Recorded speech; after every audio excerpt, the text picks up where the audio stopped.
original vision for DarkSiders was pretty grand. And we weren't able to execute on that fully in DarkSiders 1, but DarkSiders 2, a lot of the stuff we really wanted to have in there, like loot, like skill trees, leveling up, a big world that you could explore at your leisure, getting new abilities that allow you to then see more of that world. We get to do a lot of that in DarkSiders 2, and we're really excited about it.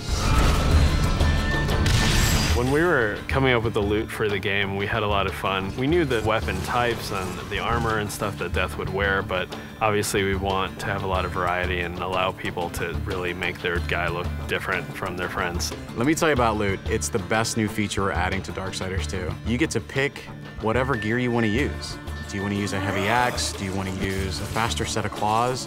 Do you prefer extra fire damage? Do you want added strength? Do you want added stamina? There's got to be thousands of pieces of loot. I mean, not only is there a bunch of visual combinations, there's a bunch of statistical combinations. Of course, you're going to find just common stuff, and then you're going to start to find some that have magical properties. You're going to get some that really are loaded up with stats, and eventually, our top-tier loot is called possessed weapons, and those are going to be a lot of fun because they stay with you, and you're actually able to take items that you found, and you can feed those items into the possessed weapon to increase their power. Essentially, the possessed weapons level up with you based on how often you feed them with the loot that you don't want anymore. And I think it's that tier of loot that we're introducing that's going to be the most exciting.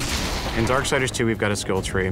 There are two major sides. You've got the Necromancer side and the Harbinger side. The Harbinger is more warrior-based, melee, in-your-face, hand-to-hand combat, weapon-based combat. Necromancer is your spellcaster.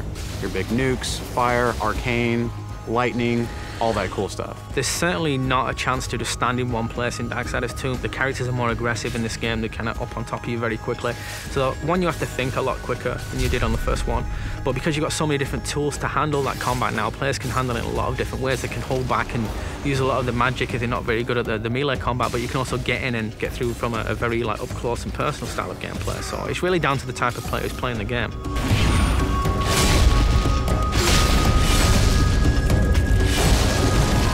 It's absolutely worth playing the game for the second time. We hold back some of our really high-end, powerful loot items for the second read-through.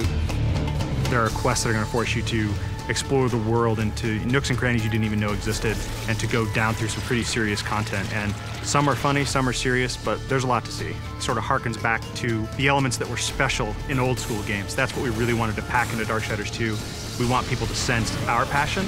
It's a game made for gamers by gamers.